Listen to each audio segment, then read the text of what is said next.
everybody. The day you're watching this is my birthday. I didn't post a Tortilla Talk Tuesday on Tuesday. I'm gonna do a little tortilla talk today. Today I'm just gonna sit and chat with you guys and not do too much editing. I'm gonna try to take it easy because it's my birthday. Hello. If you've been following me online in any capacity over the last decade or so, you would know that every year on my birthday I do a fundraiser to raise money for kids with cancer. Normally on my birthday or around my birthday I would announce the fundraiser and talk about all the details of it. I will not be doing that in this vlog. I am going to do a fundraiser this year for my birthday. It's going to be different than I've ever done it before. I'm still getting some of my ducks in a row for it. It's been a very complicated, stressful month for a multitude of reasons. So it's been a little bit more challenging for me to make sure everything is ready to go for the fundraiser. So it might be a little bit later in the year when I actually do it. But this is something that's really important to me, really special to me. I've done it every single year for so many freaking years now. I don't know how many years it is at this point. I think it's like 7 or 8 years, 9 years. I don't know. It's been a long time. We've raised close to $1 million together as a community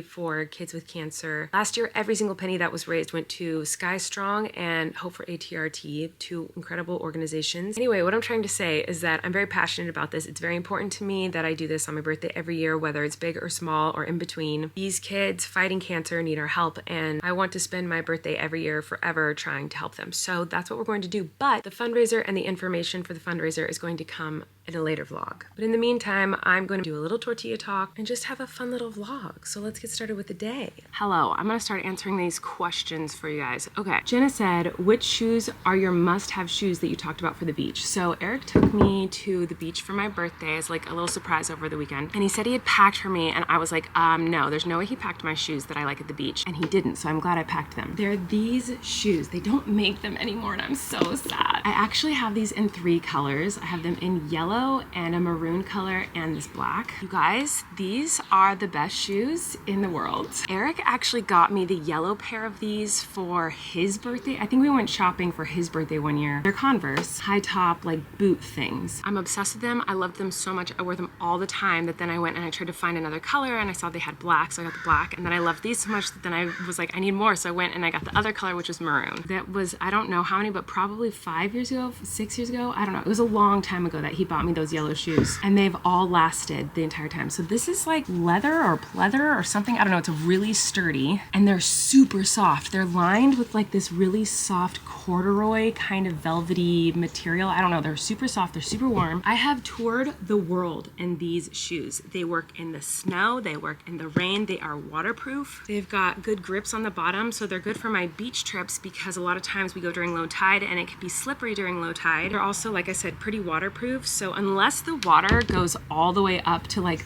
the top, yes, my foot's gonna get a little wet, but they're great for the beach because I don't want my toes to get cold and muddy in the sand. Also, the beaches here have a lot of tar. I don't want tar all over my feet. If I go to a rocky beach, hello, I can walk all over the rocks. Don't even worry about it. These are my beach shoes, but they're also my everything shoes. I wear these if I go in any kind of rough weather or hiking or anything. They're so comfortable. They're amazing, and they don't make them anymore. So I don't know why I'm like promoting them as though any of you can go buy them. You can't buy them because they don't make them anymore, and it's very sad because I would literally just wear these shoes for the rest of my life if I could. Okay, I need to go. Oh my God, what was that? Some kind of animal just ran in the bushes. I'm checking on my garden and my chickens. I thought I'd answer a couple questions while I'm out here. Skeller said, tortilla talk question. My twins are 6 weeks old. Oh my gosh, congratulations. You're in the thick of it. Any advice about this chapter of life? Oof. What is the biggest piece of advice for a fellow twin mom currently struggling with an almost 3-year-old and our 2 new additions? Oh my gosh, you are and the hardest part of life. I've been there. That is brutal. Okay, wait, hold on a second. Look how beautiful our persimmon tree is right now. Holy smokes. It's like beautiful neon orange and yellow. Hello, gorge. Do you guys like persimmons? I don't like persimmons. I wish I did. They're so cute. Anyway, oh, and our grapevine is so pretty too right now. It's like all red. Hello. Anyway, I might need to sit down for this one because this is a hefty question. It might be a hefty answer. You might hear my chickens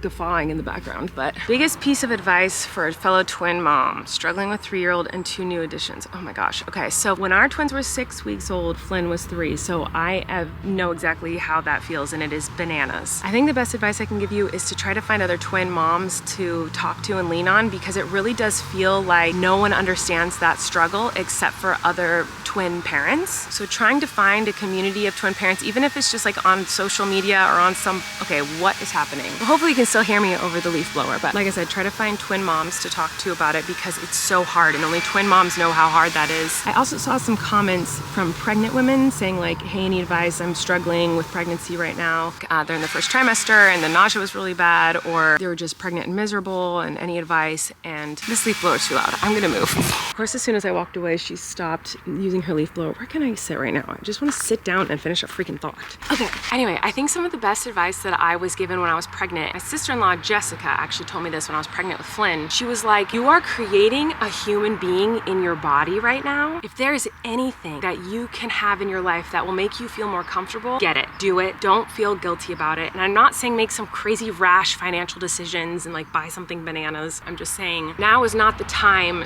to make yourself feel guilty about things that you might normally feel guilty about. Having that extra cookie, or buying that shirt that you wanted for a long time, or sleeping in one day when you probably shouldn't, or asking someone else to do something for you because you're just too tired. You know, I don't know, just spoiling yourself in any capacity but not feeling guilt about it. I know this is way easier said than done, and I feel like I'm not explaining it well, but just having someone say to me like, if it's gonna make you more comfortable during a really hard time, get it. Do it, worth it. It really helped me so much during my pregnancies when I was painfully uncomfortable, and during postpartum experience where I was so exhausted and just drowning. So I guess what I'm saying is, don't feel guilty for needing me time. Don't feel guilty for needing someone else to watch the kids for a second so you can breathe. Don't feel guilty about eating a whole freaking cake in the middle of the night if you need to. Don't feel guilty about buying yourself some fancy shirt or craft, or I don't know, whatever it is that you like that will help you to feel better in this time where you're not feeling the best. Because let me tell you, I splurged on a couple of items and I don't regret it, because I was comfortable even for an hour longer than I would have been had I not bought the product. I think I gained 70 pounds with Flynn, or 60 pounds, 70 pounds, I don't know, and then I think 80 pounds with the twins. I don't regret a single thing that I ate during those pregnancies. I don't regret anything that I bought to wear to be more comfortable during those pregnancies. I don't regret calling my mom in the middle of the night when the twins were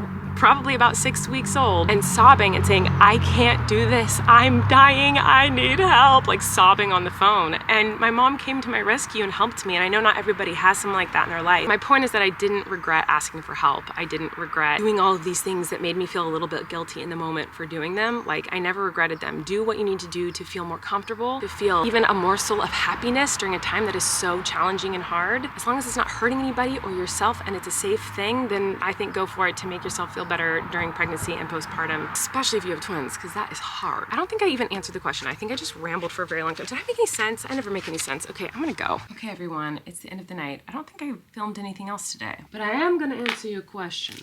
I am in the middle of trying to rhinestone my Wicked shirt that I'm gonna wear to see Wicked, because that's what I'm doing for my birthday. Wicked is very near and dear to my heart. I was obsessed with Wicked when it came out, and all through my teen years, all through college, and then I obviously incorporated it into my live shows. I sang Defying Gravity at all my shows for like over a decade. It's in the credits of the first episode of Haters Back Off. It's in my comedy Netflix special. Wicked is a huge part of my life and a part of my identity, and so I am extremely excited about this movie. Not only that, but Ariana is playing Galinda, and obviously I love Ariana to death, and I'm just so proud of her and excited for her. I know this is like her dream come true. So I didn't want to just go to a movie theater like randomly. I wanted it to be a very special experience, so I actually found a very small movie theater that I was able to rent out, and I'm gonna watch Wicked with just my family and a couple of friends in this like tiny little theater for my birthday. And I'm so excited. That way I don't have to worry about other people singing in the theater. Not that I have anything against that. It's just I think the first time I want to just actually pay attention and watch it. And then maybe I'll attend like a sing-along screening later or something. But I'm very excited about that. So that is what I'm doing right now. And I thought I could answer some questions while I'm working on this. Edward said, Tortilla Talk question, your brain mapping information is beyond fascinating and intriguing. Do you think you will share your treatment journey with us? Thank you for being so open and vulnerable about it so far. I do think I'll kind of go through the whole process with you guys. I don't even know what to expect, honestly. Like, I know that they're gonna put this cap on my head and send electric waves to my brain or something that is supposed to help with my anxiety, and I don't know. By the way, if you don't know what I'm talking about, I got my brain scanned a couple weeks ago, and they did this like thing called brain mapping. There's a type of therapy called neurotherapy, and it's really beneficial and helpful supposedly for people with lots of different conditions, but for me, anxiety, PTSD, depression, panic, things like that. So if you didn't see the vlog where I was talking about this, I got my brain scan done, found a lot of panic and anxiety, and they really want to focus on trying to fix those panicky spikes, those panicky moments in my mind. So that's the plan. We'll see how it goes. But yes, I will probably kind of take you guys along the journey with me and tell you how it's going. Chloe said, tortilla talk question, what sea creature would you assign to each of your family members? Oh my God. This is such a hard question. I feel like I should ask Flynn this question and not answer it myself, but I'll answer it and then we'll see what Flynn says if I ask him too. Maybe I'll ask him tomorrow. I feel like Maisie's a seahorse and I don't know why, but that was just like the first thing that came to my mind, like a really pretty seahorse. Wesley's a clownfish just because I just associate clownfish with Wesley, and it does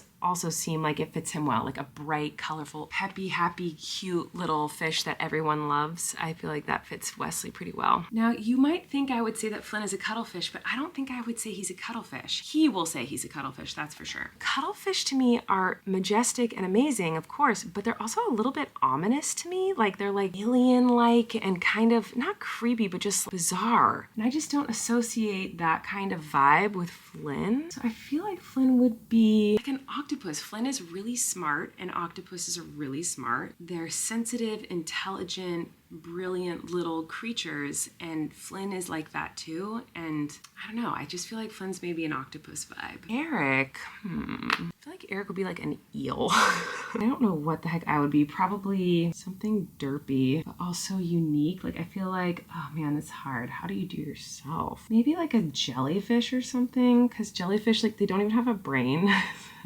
I relate to that pretty hardcore. But you know what? I don't relate to a jellyfish because I feel like jellyfish just kind of float along.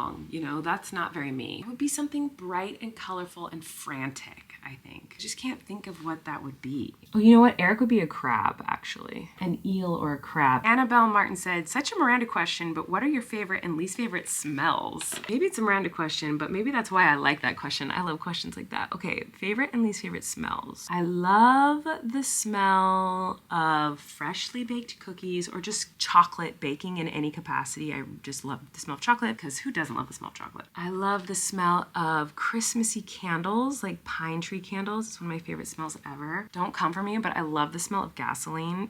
Okay, my food just got here, so I'm gonna take a pause. I'll be back. Okay, I got my food. It was delicious, and now I'm gonna finish answering these questions. So I left on the one asking about what are my favorite and least favorite smells. This is gonna sound weird, but the smell of my children.